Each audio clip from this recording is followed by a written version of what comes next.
from WCIA 3 Plus with your hosts Glenn Kinley, Courtney Lane Brewer, and Tristan Thomas. This is the SEFCU Your Illini Nation WCIA 3 in 1 podcast. Hello and welcome. It's the Your Illini Nation WCIA 3 in 1 podcast. I'm Glenn Kinley. Got the whole crew today. Courtney and Tristan are both with me as we recap Illinois football versus Ohio State. We'll talk about that a little bit. We'll talk a little hoops. Get you an interview with Kylan Boswell that I think you'll enjoy. And then maybe talk a little high school football. Illinois volleyball playing well right now. So lots to discuss as we kind of get ready for crossover season. We brace for crossover season. And this week we try to catch our breaths here in the bye week, knowing that is the perfect word. Yeah. We get ready, and it will be chaos. It kind of has been chaos for football enough, and then when we throw in both basketball teams into the mix, volleyball season really heating up. Like I said, Illinois volleyball is playing well right now. So, but it's a good problem to have. Yeah, absolutely. Especially you guys know this is not the norm for Illini football. Normally, maybe 10, 15 years ago, right now, football coverage would have really eased off in favor of basketball coverage, but we don't have to really do that. Yeah, when's basketball season? I think it's cool. Yeah, no, it's an exciting time for Illinois football. Let's talk about Ohio State and kind of an interesting game, right? Where I said going in that I thought, people say, what do you think is going to happen? Or, hope they can keep it close and stuff. I said, if Illinois, if it's a game in the second half at some point, then that's not, they want to win. I'm not saying otherwise, but that's not a disaster, right? And I think it was. When Illinois scored that touchdown on the opening drive of the third quarter, it was 20-10, and you said, okay, we got a football game here, right? And it didn't go down to the wire. That's not fair to say, but it also was not a blowout. I wouldn't categorize it as a blowout in any way. It looked like it at one point. It was 20-0, but I wouldn't call it a blowout. I also wouldn't say that Illinois, gave them a run for their money or that it went down to the wire. Where you live, it's so black and white that people are like, was it close or was it a blowout? Well, maybe neither, right? Yeah. And so, but Illinois did some good things, certainly some areas to clean up and some things that you don't love. It was the first time, maybe the second time we've really seen, it was the first time we've seen turnovers really hurt the Illini. We saw the fumbles against USC when Caden Fagan and Khalil Valentine both fumbled. But this time it was 3 turnovers, and this time it was actually costly. Illinois still won the USC game. That was the difference. So you didn't worry or talk too much about those fumbles because we won the game. So forget the fumbles. You had a Luke Altmaier fumble, a Luke Altmaier interception, and a Khalil Valentine fumble in this game that ultimately really hurt Illinois. And the knee down on the punt. And the punt, yeah. Basically, that's a turnover. Yeah, that basically is another turnover, or turnover on downs at least. And so really 4 times.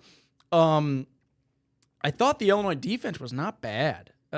You let up, what was it, 34 points? 34 points. But that's 4 times that Ohio State, with a really good offense, started in plus territory. And that's hard to overcome. And in those situations, instead of thinking, all right, ideally we get them to punt, and then maybe we hold them to a field goal, and then worst case scenario, they get a touchdown. In those situations, now you're already in best case scenario, we hold them to 3. Right, and you're talking about 2 of the best receivers, not just in the Big Ten, but in the country.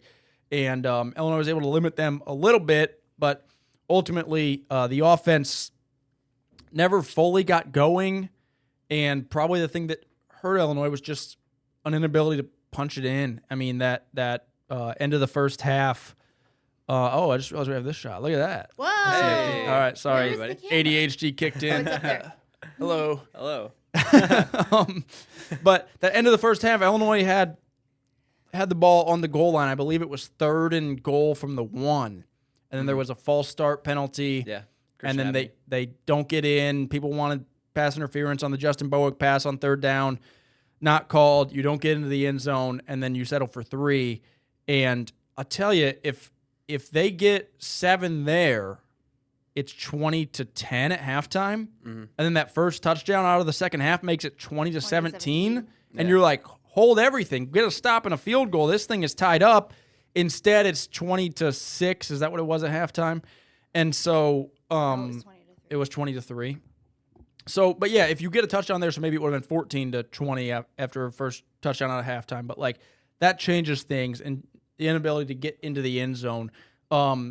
a completely different game, I think you guys will agree, than what we saw at Indiana. Like, it wasn't similar at all. Yeah. Against Indiana, Indiana did whatever it wanted, whenever it wanted, and Illinois could do absolutely nothing. Illinois did some good things, but you just can't turn the ball over 3 times in general, really 4 times, like we said, and especially against Ohio State. Like, we said that Illinois was going to have to play not necessarily mistake-free, but close to mistake-free football to win that game, and they didn't do that.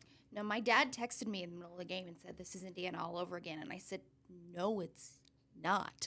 Because in that game, where Illinois forced the Ohio State Buckeyes to kick 2 field goals, those were Indiana touchdowns. Mm-hmm. It was not that game at all. Plus, the thing I keep going back to about this game, first team all season to get 2 touchdowns on the Buckeyes. Mm-hmm. Completely different game than what we saw against Bloomington, in Bloomington rather. Yeah. And as frustrating as it was at times, I still think that's a good thing. I mean, it's a. I think we were talking about this after the game, Glenn. It was like, it's either doom and gloom. Oh no, Illinois lost, Right. Or oh, Illinois won. They're the greatest team ever. Well, somewhere in between. Yeah. It's not. And that is being a sports fan. You can't take it's like moral victories. Like the team's not going to take those, but Right. fans can go, hey, the Illinois did some good things. Didn't totally get boat raced. Did a lot of things you can't do if you're trying Right. to beat number 1. I mean, their 2 touchdown drives in the first half, 35 yards and 25 yards, 26 yards. You can't do that. And then the Alano field goal right before the half was the one that was ahead on the one, got knocked back on the false start, and then they got the touchdown in the third and made it close there. So you saw some things, some solid things. I don't think a lot of, I'd say, rational Illinois fans would say you go in expecting a win. You Right. hope for a win.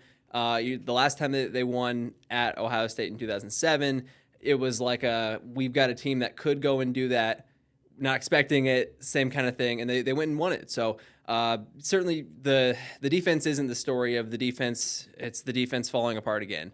It was really I thought a step in the right direction for Aaron Henry and his defense. Yeah, and considering the deficiencies in the secondary and managing some of those challenges, you want to see more of a pass rush. I feel like Julian Sayin had all day to throw back there, and that's questions for this pass rush. Gabe Ack is still waiting for him to really have a breakthrough type game record. We talked about Yeah. that on the pregame show. Like he's had a bunch of good games. We're waiting for him to have one where it's the national talk the following week is, oh my gosh, Gabe Ack ruined that quarterback's day. Right? Yeah. Like that's what Illinois needs at some point. Go have hey, he should be conference player of the week. Right. Hey, he should be national player of the week. Xavier Scott, Kansas type game. That's what we're expecting from Gabe at some point. Yeah, and I think really, I'm trying to look at the point totals. You can make I don't even think you can make the argument. I think it's true. Illinois' defense was better in this game than it was against USC. Allowed 2 more points, but the short field 4 times and a better team, right? And so, and I think there was more vocal. Sorry, but I think there was more vocal frustration around the defense after USC than after this. Yeah, I don't think the defense was necessarily the problem in this one, right? Like, were there plays where you wish they would have held them to 3 instead of 6? Sure, but it was really just the turnovers were the biggest thing. Brett Bielema said after the game he used the words really, really bad to describe how Illinois played. And then you lose by 18. And okay, you don't want to lose by 18. But if you would have told me going in Illinois was going to turn the ball over, again, we'll call it 4 turnovers, and play, in Brett Bielema's words, really, really bad, and then you would have said, how bad did they lose? I would have said 53 again, like something like that. Illinois did not play well and was in the game in the third quarter against Ohio State. Again, you're not trying to take moral victories, but I'll tell you this, and this is always one of those, okay, we're getting ahead of ourselves, but yet we can do that. The team won't, but we can. But Illinois needed to compete in that game because if, and this is an if, you get to the end of the year and Illinois is in those playoff conversations, right? Right now, 2 losses to top 3 teams. What's Oregon ranked? 3. 2 losses to top 3 teams. Those are not bad losses. Those are, if you're going to, any 10-2 team, they can't have a better 2 losses than that. But if both those losses are 50 points plus. And I feel like I've heard people like Heather Dinich, who reports day in and day out on the CFP. I feel like I've heard her say before that something the committee takes into consideration is quality losses. Yeah. The number 1 and number 3 teams in the country. Yeah, you're look at, like, I think about Clemson, who has, I think, 2 losses already, and if Clemson wins out, okay, they're 10-2, but Clemson has a loss to Syracuse, right? And so I think the other one is Georgia Tech, who's ranked but not ranked top 3, right? And so that will matter. And I think the fact that Illinois was in this game, again, it's an if they're even in the conversation at the end of the year. But if they are, the fact that they could keep things interesting against Ohio State will help them. Obviously, a win would have helped even more, and a 3-point loss instead of 18 would have helped even more. But the idea that they are just not even in that league and can't even compete and don't even belong in the same conversation with a team like Ohio State, I think was, I don't want to say thrown out the window, but argued against a little bit in this game. And that, again, will that matter later in the year? We'll see. Illinois has to win a bunch of games before then, a few of them against some really solid teams. So we'll see if it ends up mattering, but it was not a disaster, right? Yeah. But not what you would like. Illinois probably picked a bad day to have a bad day, right? Not that there ever is a good time to have an off day in the Big Ten, but maybe get away with that and find a way if you're playing Wisconsin right now, or maybe not many teams, for turnovers, but like there are teams that Illinois maybe would still find a way to win that game. Ohio State, not one of them. No. Yeah, I mean, you beat USC fumbling inside the 5 twice. So you did, I'd say, more good things in that USC game that kept you closer in that game, and you could withstand some of that. Those 2 fumbles. But when you're talking college football playoff, I think the committee's like number one thing that it's like, can we avoid this? Is those blowouts? Yeah. We've seen so many of those in the first round.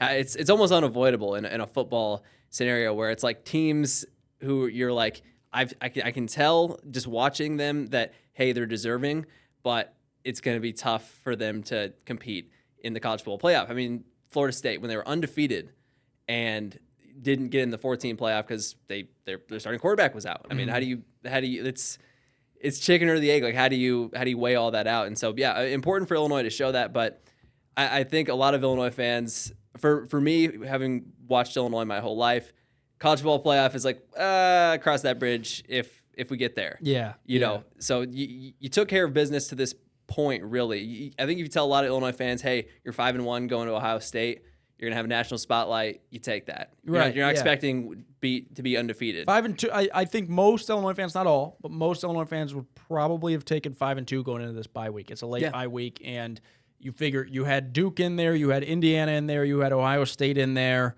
and then Purdue and USC, right? And so, like, there's you could probably throw Purdue out of that conversation, but USC, Duke, Ohio State, and Indiana, you're basically telling Illinois fans going into the season you're going to win 2 of these 4, and that's not bad, right? I think, and we'll see what USC does against Notre Dame this weekend.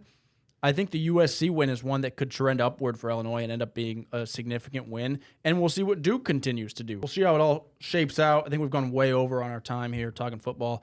Let's take a break here. We do it every week. Let's take a break here, and we'll talk a little hoops on the other side of it. All right, welcome back. Let's talk a little Illini basketball this Sunday when we're recording this, and it should come out before the Sunday, so it'll still be this Sunday. Illinois hosting Ohio State for... Nope, that was football. That would have been football. Illinois State, the Redbirds. Kind of the same, both red. Ohio State football number 1 in the country, in the country, and Illinois State basketball number 1 in the MVC. I see no difference. Same thing. But that exhibition should be a good test, and we'll get to be there for that one. And so kind of get a look at, I think Brad will play a lot of guys. I don't think we're going to see like, whoever starts, that means that these are his 5 for the Big Ten play. Like we saw that last year, right? And so. And he said that at media days, and I ran it on TV Monday night. That this is the whole point of this, is when you've got so much returning talent, but also so many new shiny factors, you need this exhibition against a non-power opponent. Because you look at last season, they had an exhibition against Ole Miss and lost.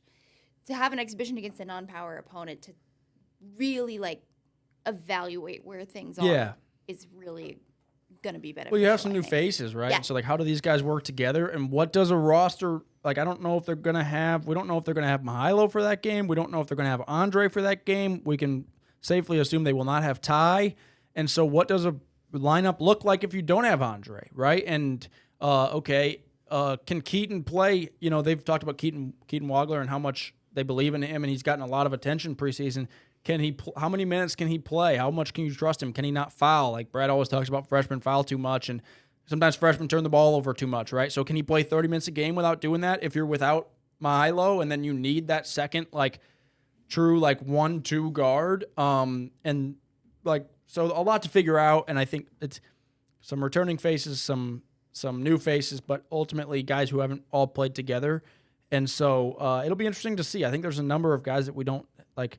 Milo, David, Keaton, Brandon Lee, like these are guys who were like, okay, kind of like, what are we getting here? You know, is this Brad Underwood preseason hype? He's elite at everything, or is this like, oh, this freshman is actually a stud, right? And so we will find out a little bit. Obviously, we're going to find out more throughout the whole year. We'll find out a little bit this Sunday and kind of get our first glimpse into, like, I remember the first game last year. I think it was the first regular season game, but when we saw Kasper Yakachonis and Will Riley play and be like, oh, wait a minute, right? Like, and some of that first game last year that Will Riley had like 30 points. Will Riley went off against EIU, right? And like, and then Kasparis didn't like score crazy in that game, but you could still see it, right? Like, so I think this Illinois State game, like, we'll still see some stuff. You whether it's this guy's very comfortable on the floor, or this guy isn't very comfortable on the floor, or this guy fouls too much, or whatever, or these two have a great connection, right? Like, it's very clear that Kylan and Tommy, their bond and their connection on the court has grown even stronger. Like stuff like that maybe the stat sheet won't show, but seeing the guys on the floor together, I think, is beneficial. And a local angle, Ty Pence, SJO product, playing or returning. True. For the Redbirds are like CBI champions, really good this year. Yeah, and so we got Kylan Boswell. I talked to him at Big Ten Media Days up in Chicago, so let's go to that now. All right, Kylan, I don't know how you feel. For me, it feels like you've been in Champaign-Urbana for a long time. It might have been because I got to Champaign-Urbana about the same time as you, so you've just been there the whole time. But it feels like maybe it's because you're from Champaign, it feels like you have been in Illini for longer than a year. Does it feel that way to you? I was actually just thinking about this morning. It's funny you talk about that. It definitely feels like I've been here at the school for a long time, but I mean, growing up here, I probably feel like that. But, you know, being an old head now for the team, Coach Underwood, me and his connection are great, and understanding what he wants from us and what he wants from the team, and continues to just grow on that. When new guys come in, I know how much you love defense and how much Coach loves defense. Do you have to teach those guys that? I'm assuming that Coach probably also recruits guys who come ready to defend. No, 100%, especially the Europeans, trying to get the dog mentality instilled each and day out. And understanding that, like, how much of an emphasis that is for him, because, being recruited, you don't really know what it's like until you step onto campus, get into the practice gym. So making sure these guys understand that that's a huge emphasis for us, especially when we start to play. Who are you competing with in practice? Is it you and Milo going head-to-head, or probably Keaton a little bit? I mean, is there anybody that you guys are – I know you guys will be friends when we get on the court for games, but are butting heads a little bit right now? No, yeah. Me and Milo usually go at it. Okay. Sometimes they'll swap me and Keaton on different teams, but, like, whoever the other guard is, I always just try my best to make them better, especially with physicality and intensity in the Big Ten. There'll be something they don't even know yet. I usually only ask Coach about injuries, but this isn't an injury. I'm just joking with you. But Tommy's all good. Tonsils out, but he'll be all right. Finally get that done so you can stop getting sick. I'm really sick of this. Yeah. Okay. How much chemistry do you feel like you and Tommy have? I feel like we saw it grow throughout last year, and I'm assuming another spring and summer didn't hurt. I mean, it was kind of instant of a click for me and him, especially with off-ball cuts and stuff like that. Me and him finding each other for pick and pops. It's continuously just grow that throughout the summer, and we've gotten better at each day in, day out.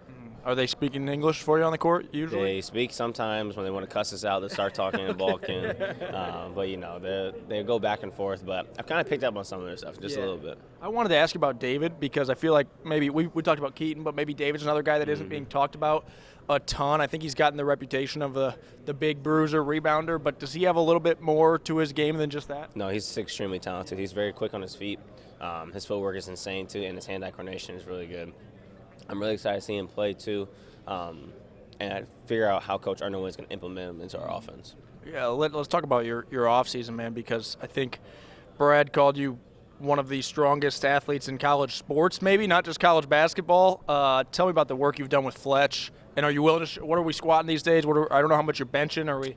My max bench was 275, and my max squat was 515, I think. Me and Fletch continuously have just done the same things that we're doing when I first got here. Eating right, making sure I'm getting enough sleep, making sure I'm hydrating my body, taking care of my body on and off the court. So just doing all the right things for your body, and I guess progression has helped me. Yeah. I think we could never live together. You get tired of taking the plates off for me. But when I talked to Ben about Fletch, he was saying maybe it's, I don't want to discredit, but maybe it's nothing groundbreaking, but it's the consistency. Is that the key? That's the biggest thing. I think with anything you want to do in life, regardless if it's athletics or not, being consistent and wanting to be successful, they go hand in hand. And the definition and the person that you want to look at for consistency is Mr. Adam Fletcher. He does everything the same. He always calls it boring.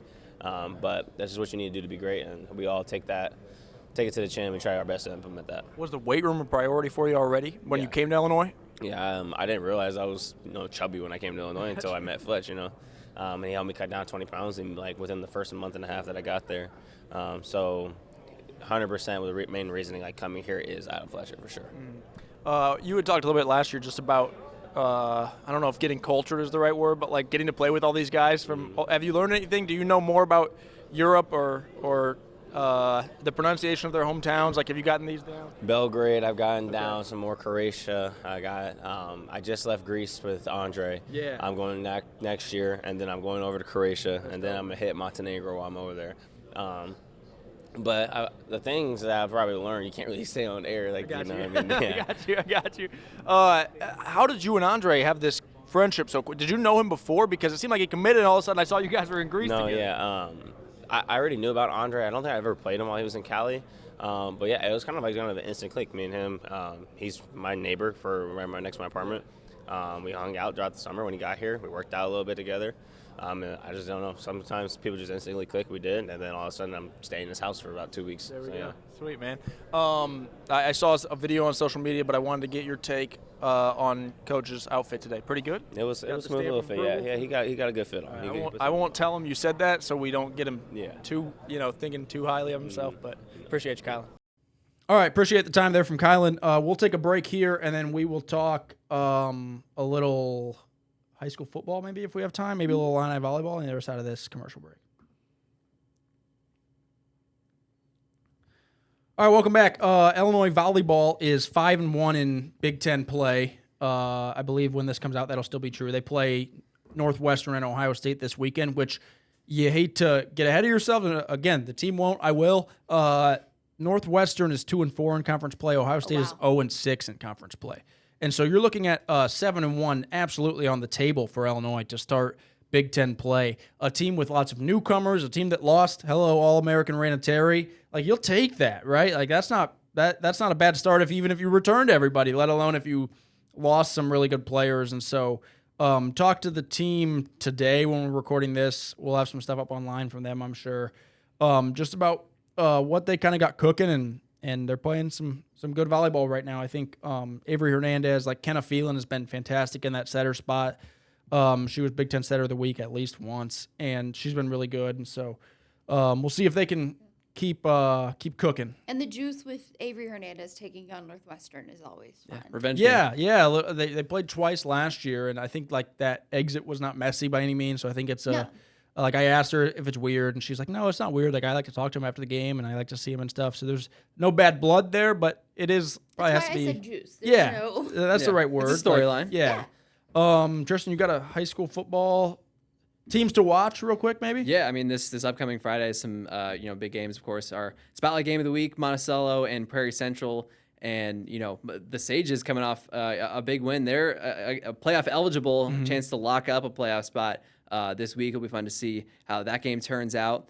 16 straight playoff berths under Coley Welter. Really impressive. Yeah, just every year they just find a way to get it done. I mean, what was the record at one point this year? Was it 2-3 or? I was they had a rocky start. Yeah, so it was. You look at the rest of the schedule. You're like, they got SJO, they got blah blah blah, and they just find a way. So very impressive stuff. Prairie Central is our Spotlight Game of the Week this Friday.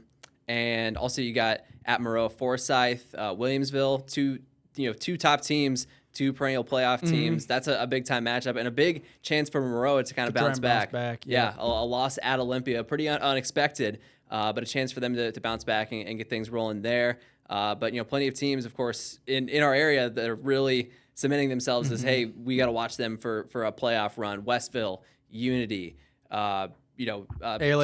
Yeah, for sure. They're undefeated as well. it was cool to be at their game on Friday. You had Marcus Otto going off. He had in a first quarter in succession. It felt like a shovel pass, touchdown pass, interception, gets the ball back, and it's like a double reverse pass back to him. He catches a touchdown pass. It's just they can sting you from all kinds of directions. You got to be prepared for almost anything when you play the Knights. I would say he's the Hank Beatty of Illinois. Central Illinois high school football, but Hank Beatty was the Hank Beatty of Central Illinois high school football. Well, we can do the thing we were joking about earlier, like the Caden Fagan of Hank yes. Beatty's. But yeah, he's doing it all. We'll have it covered this Friday for high school football. Bye week for the Illini this week, so we'll cover a bunch of different stuff this Saturday, and then right back on it for Washington game week next week, and we'll have another episode here for you on the WCIA 3 Plus app or wherever you're watching or listening to this one. We appreciate you joining us with Tristan Thomas and Courtney Lane Brewer. I'm Glenn Kinley. We will see you next week.